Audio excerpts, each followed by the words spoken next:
राम राम राम राम राम राम राम राम राम नारायण नारायण। संबंध पूर्व श्लोक में कही हुई बात को ही भगवान आगे के 53वें श्लोक में पुष्ट करते हैं।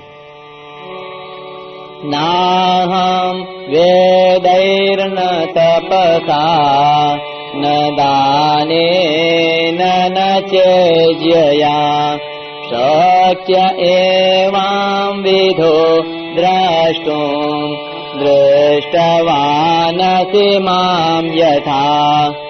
जिस प्रकार तुमने मुझे देखा है, इस प्रकार का चतुर्भुज रूप वाला मैं न तो वेदों से, न तप से, न दान से और न यज्ञ से ही देखा जा सकता हूँ।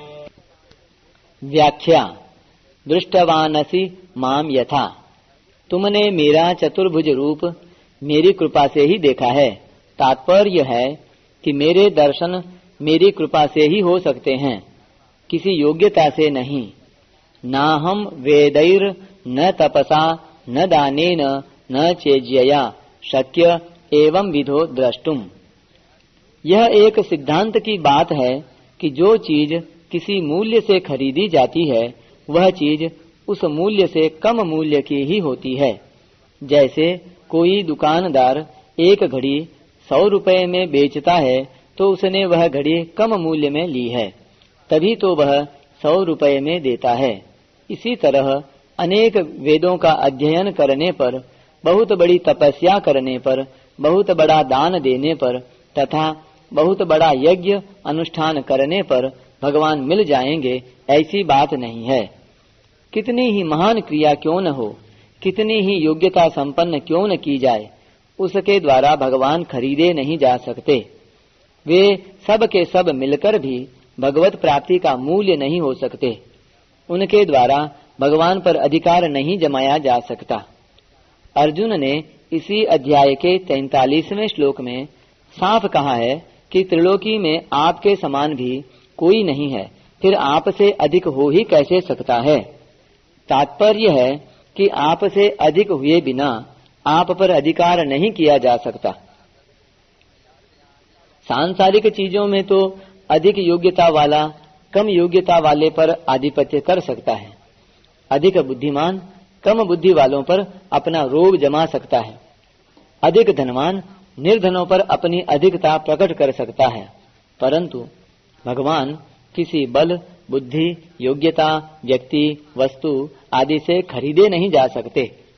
कारण कि जिस भगवान के संकल्प मात्र से तत्काल अनंत ब्रह्मांडों की रचना हो जाती है, उसे एक ब्रह्मांड के भी किसी अंश में रहने वाले किसी वस्तु, व्यक्ति आदि से कैसे खरीदा जा सकता है। तात्पर्य यह है कि भगवान की प्राप्ति केवल भगवान की कृपा से ही होती है। वह कृपा तब प्राप्त होती है जब मनुष्य अपनी सामर्थ्य, समय, समझ, सामग्री आदि को भगवान के सर्वथा अर्पण करके अपने में सर्वथा निर्बलता, अयोग्यता का अनुभव करता है, अर्थात अपने बल, योग्यता आदि का किंचन मात्र भी अभिमान नहीं करता। इस प्रकार जब वह सर्वथा निर्बल होकर अपने आप को भगवान के सर्वथा समर्पित करके अनन्य भाव से भगवान को पुकारता है, तब भगवान तत्काल प्रकट हो जाते हैं। कारण कि जब तक मनुष्य के अंतःकरण में प्राकृत वस्तु, योग्यता, बल, बुद्धि आदि का महत्व और सहारा रहता है, तब तक भगवान अत्यंत नजदीक होने पर भी दूर दिखते हैं। इस श्लोक में जो दुर्लभता बताई गई है, वह चतुर्भुज रूप के लिए ही बताई गई है, विश्व रूप के लिए नहीं। अगर इसको विश्व रूप के लिए ही मान लिया जाए तो पुनरुक्ति दोष आ जाएगा, क्योंकि पहले 48वें श्लोक में विश्व रूप की दुर्लभता बताई जा चुकी है। दूसरी बात, आगे के श्लोक में भगवान ने अनन्य भक्ति से अपने को देखा जाना शक्य बताया है। विश्व रूप में अनन्य भक्ति हो ही नहीं सकती, क्योंकि अर्जुन जैसे शूरवीर पुरुष भगवान से दिव्य दृष्टि प्राप्त करके भी विश्व रूप को देखकर भयभीत हो गए, तो उस रूप में अनन्य भक्ति, अनन्य प्रेम, आकर्षण कैसे हो सकता है? अर्थात नहीं हो सकता।